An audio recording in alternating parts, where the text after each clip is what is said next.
Welcome to This Week in Surgery Centers. If you're in the ASC industry, then you're in the right place. Every week, we'll start the episode off by sharing an interesting conversation we had with our featured guest, and then we'll close the episode by recapping the latest news impacting surgery centers. We're excited to share with you what we have, so let's get started and see what the industry's been up to. Hi, everyone. Here's what you can expect on today's episode. Monica Daniel is the principal and founder of Axiom Integrated Services, and she has been consulting and helping ASCs for over 25 years. And over the last few years, Monica has seen an increase in interest in the development of OBLs, office-based labs, and that's what we're diving into today. So we're covering the differences between an ASC and OBL, and then also the option of a hybrid facility. We're also talking through the key factors to consider when choosing which structure is right for you, how reimbursement differs, and other OBL trends that Monica has been seeing. And after my conversation with Monica, we will switch to our data and insights segment. And today we'll break down the average number of days it takes ASCs to bill. So the number of days between the date of service and the date the claim was made. And then I'll share some tips to help you kind of close that gap and reduce your turnaround time. And lastly, we are just 2 weeks out from ASCA in Orlando, which is super exciting. HST will be at booth 709, and we have a really fun prize that anyone can win. We'll have all of our products available for walkthroughs. And then we actually have 2 speaking sessions this year. So one is on Thursday, April 18th, titled Unleash the Power of Data to Transform Your ASC, that Will Evans will give. And then we have a second one on Friday, April 19th, titled How to Prepare for and Navigate Board Level Conversations. And that is actually a panel. So Nick Latz will be the moderator, and then our 2 panelists will be Tina Piotrowski and Dr. David Shapiro. So if you want to learn more, just go to hstpathways.com/ASCA for all the logistics. And then I do really hope you'll all swing by the booth to say hello. So I hope everyone enjoys the episode. And here's what's going on this week in surgery centers. Hi, Monica. Welcome to the podcast. Good morning. Thanks so much for coming on today. Can you share a little bit about yourself with our listeners, please? Sure. So my name is Monica Daniel. I am the president of Axiom Integrated Services out of Chicago, Illinois. We are a healthcare consulting company that's been in business for 25 plus years, really in the ambulatory sector for the most part, dealing with brand new surgery center startups, office-based labs, office-based accreditation, ASC accreditation. So anything really in that ambulatory sector is where we reside. Awesome. And I'm really excited that you're on today because we have covered a lot about outpatient growth, but we have not talked about OBLs at all yet. And I know that's such a hot topic, an important topic right now. So, for our listeners who may not be familiar or might just need a refresher, could you explain the difference between an ASC, an OBL, and then even a hybrid facility? Sure. So I think some of the key elements to an ambulatory surgery center would be state licensing. So in some states, there is the mandate that you must be a licensed facility within that state. We still do have in some states where there is a certificate of need or a CON that is required. That's typically required before you even start construction of that surgery center. So that's one component. And another component I would say is Medicare certification. So, as a surgery center, you can go and become accredited or certified as a Medicare facility. Within that component of those Medicare requirements, there is a little thing called commingling of patients. I'll get into that because it plays into our hybrid component in a minute. But that is a real key component under Medicare. And I think those are kind of some of the top areas, as well as being able to bill a facility fee as a surgery center. And now, if we get into what's more of an office-based lab or an office-based surgical suite, that's really considered as more of an extension of a physician practice. So physicians have their practice, they see their patients, and they can do surgical procedures within that space.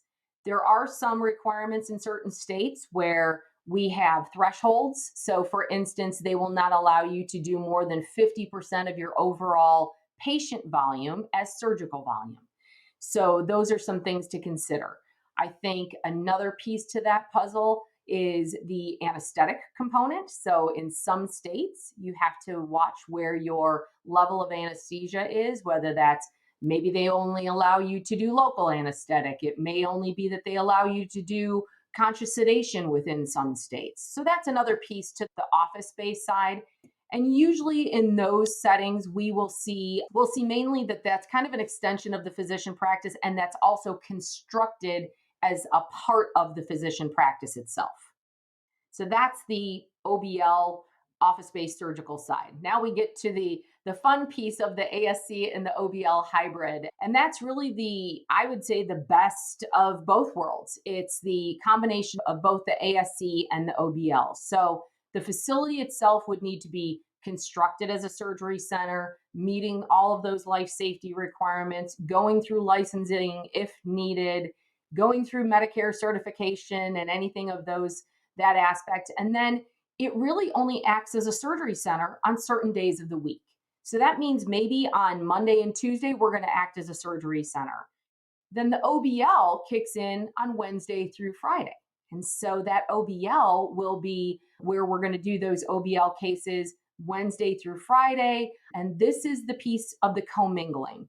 So, because of the fact that Medicare says that we cannot commingle patients, meaning if I have surgical patients, they need to be there just for surgery as a surgery center. You couldn't have office being seen or office based patients being seen at that same time. So we try, and in this OBL hybrid, you will have lease agreements that will structure so that things are kept very, very separate between these two entities. So that kind of gives you the basis of all three of those components and kind of how they're structured. Yeah, and are most of those restrictions just kind of checks and balances just to make sure, because you had mentioned the 50%. I think that's interesting that so a physician who sees somebody at their practice can only technically send 50% to for surgical procedures? It is more that they can only do 50% of their surgical volume I within their see. facility. So Okay. if I had, let's say, 1,000 patient visits, I could only do 499 surgeries within my practice itself. I gotcha. Okay, And that's that just makes in sense. some states. Yeah. So it's one of those things, too, where we want to look at in any state when we go in to assist a client, we're looking at what their surgery center mandates are. We're looking at what the office based mandates are to make sure that they're compliant with any of those. Okay, perfect. And we know that there are roughly 6,200 Medicare certified ASCs. That's a number we can pull. We can't put an exact number on how many OBLs or hybrid facilities there may be, but can you try to give us a sense of kind of the growing interest right now? Yes, I can tell you that in our practice itself, probably within the last 3 to 5 years, we have seen just a huge explosion on the OBL side. I want to say it started there first. Really, the physicians kind of pushing those cases into their OBL, starting those office-based labs. But now we're also seeing where a lot of those physicians who started those office-based labs are now saying, "Hey, you know what, Monica? I'd like to also build a surgery center," because they see that need based on reimbursements and how that's kind of migrating into different areas. So they're taking their office based labs now to the next level and saying, we'd like to start a surgery center. I think I saw, Erica, where some of the revenue numbers were around 11 billion for office based labs in 2023, migrating up now until 18 billion by 2030. So you're going to Nice. start seeing a lot more of this being shifted into these either OBL or ASC or hybrid sectors. Wow, that's crazy growth. And what are kind of some of the key factors that should guide a health system or a provider who's trying to choose between an ASC, OBL, hybrid? Or I think it's interesting, ASCs might want to outfit an OBL, OBLs might want to expand to an ASC. So many combos here. Yes, there's a lot of different combinations. And I think one of the key pieces to this is patient population. We'll have physician groups that will come to us, and maybe they're currently part of a hospital system. If you have those patients in a hospital system and they can't migrate out with you, then it doesn't make sense for you to try and create an office based lab, right? So that's one piece to the puzzle. I think another piece is just the fact that I always tell physicians, please walk before you can run. If you are a group, right, and you would like to start an ambulatory surgery center or an office-based lab, let's start with the office-based lab first, if that makes sense. Let's get you accustomed to kind of what that feels like, how that is handled, because there's much less regulatory requirements on that office-based lab than there's going to be in the ambulatory surgery center. So we try and kind of get them, let's walk before we can run. Types of cases is another key component to this. If I have a group of physicians that, as we look at what their patient population is, and the majority of their cases are reimbursable in OBL, then we should head down that OBL path first. But if a lot of their cases can't be reimbursed in an office based lab and it's more of that surgery center, then I want to try and drive them and say, maybe we need to look at the surgery center first.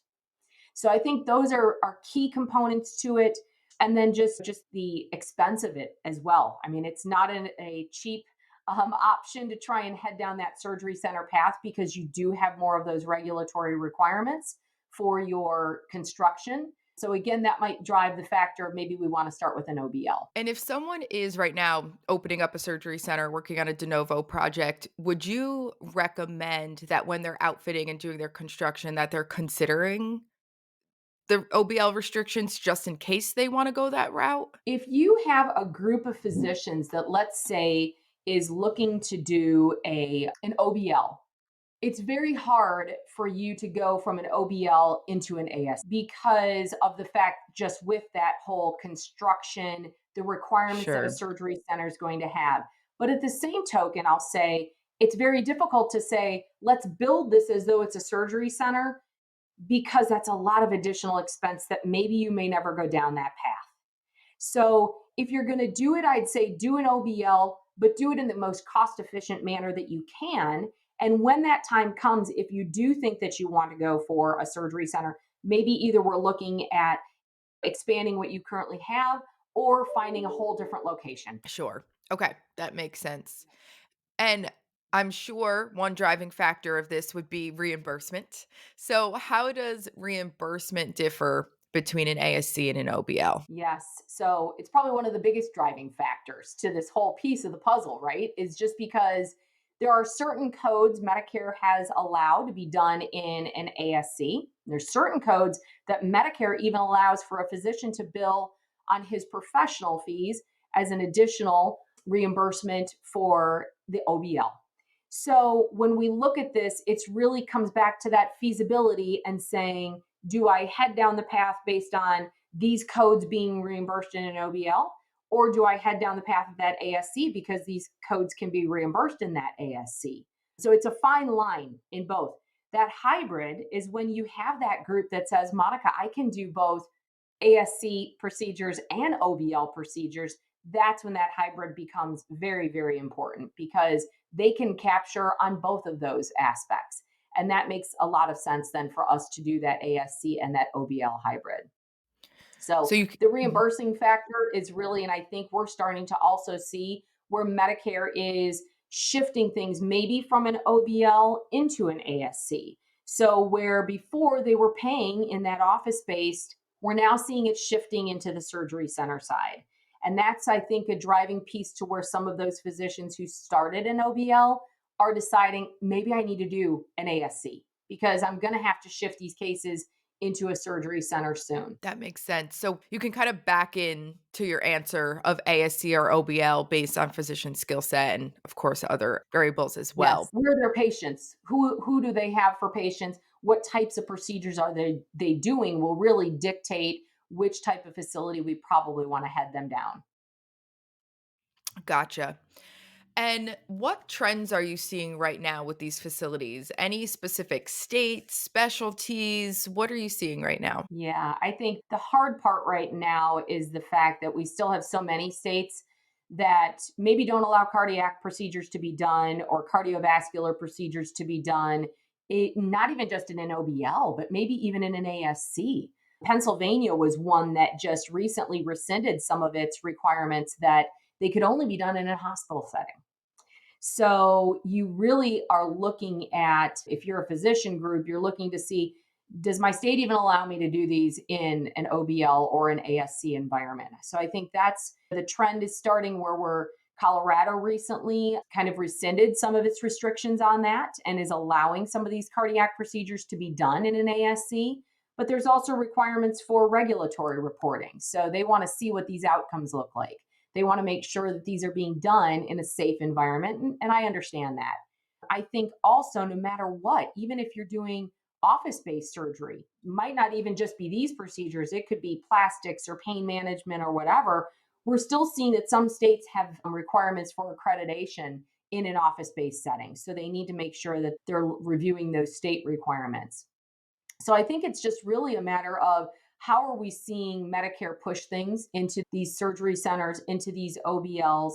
That's probably the biggest trend, and how these states are kind of taking it on to say, okay, maybe we do need to lessen some of the restrictions and allow some of these to be done in these settings. So that's, I think, the biggest trend that I'm seeing. Yeah, that's interesting. Now, you had mentioned reporting. Do OBLs have the same level of like quality measure reporting and all of that that ASCs do, or it's even less? No, not at all. Because again, they're not really regulated. About the only Sure. regulatory body that an OBL or an OBS has is really whoever they're using as their accrediting body. And the reporting requirements are really going to be more of what is that joint commission, that AAA, the quad A's of the world that maybe are those accrediting bodies, the ACHCs that are out there. What do they mandate they have to report? But that really is just internal. So all of the NHSN reporting that we have to do on the surgery center side of things, or the quality metrics or things like that that fall under Medicare, that's not a requirement for an OBL. That has to also be a wonderful driving factor for some physicians as well. That's really It interesting. sure is, because when you think of a physician practice, we're dealing with lesser staff. Maybe we're only dealing with staff that have are only medical assistants. They don't maybe even have any nursing staff within a physician practice or things of that nature. So when we come in, there is sometimes a lot of education that has to go on when we're getting them prepared, when we're getting them ready for that accreditation. But then also, just like you said, how do we also educate them on maintaining patient safety, maintaining the regulatory requirements that maybe they're not required to do, but we want them to do to make sure that it's still a safe environment for those patients that are coming in. Yes, absolutely. All right, Monica. Well, I feel like we could talk about this for probably another 3 hours at least, but A lot to it, right? A lot to it. yeah, it's super interesting. I mean, I just think there's so much right now too with procedures being pushed to the outpatient space. So to add this extra component to it, it's just super interesting to see in 5 years looking back, what will the breakout of ASCs versus OBLs in hybrid facilities be? Yeah, it really is. I think it's exciting for me when I have one that we build out and you see that cath lab built out in an ambulatory setting. And it's just the physicians are always so happy. And it's a beautiful thing to see. So, Yeah, that's awesome. All right, we do this every week with our guests. What is one thing our listeners can do this week to improve their surgery centers or OBLs? sure. I would say probably in light of the fact that I think I just finished four surveys in the last week, sterilization. Sterilization is such a huge hit area. I think that any administrator or manager would do themselves some good by digging into their sterile processing area, looking at maybe any gaps that they may have, and pulling every possible instruction for use or manufacturer guideline that they have for any product, any instrument, any piece of equipment, to make sure that they're following by cleaning practices or just even operational practices based on those particular items. Because it's something that every surveyor right now is digging into really, really hard. That is great advice. Thank you very much for coming on today. We appreciate it. Thank you. Thanks for having me. Welcome to Data and Insights, where we turn data into dialogue and numbers into narratives. So, HSC Pathways released a state of the industry report late last year, highlighting best practices, key process steps, and KPIs for every step of the patient journey and for nearly every recurring administrative duty. Most importantly, using our own unique data set from our clients, we were able to extract data points so that anyone in the industry could compare themselves to their peers. Two quick disclaimers: we only pulled data from clients who gave us permission, and we omitted any extreme outliers. So, after analyzing data from over 450 ASCs across the country, we determined that on average, ASCs are taking 3.6 days to bill. So, our data analysts derived this metric by counting the days between the date of service and the date the claim was made. So, let's break down that days to bill number just a little further so you have even more context. So, here it is broken out by number of OR. So, ASCs with one OR take 4 days to bill. 2 to 4 ORs take 3 days to bill. 5 to 9 ORs take 4. 10 to 14 ORs take 3, and then 15 plus ORs take 4. So they're all between 3 and 4. There's not a huge amount of difference there, but the range is 3.1 days to 4.4 days. So why does this data point matter? Days to bill is obviously a key indicator of the efficiency of the revenue cycle, as the number directly affects the speed at which your surgery center receives payments from payers.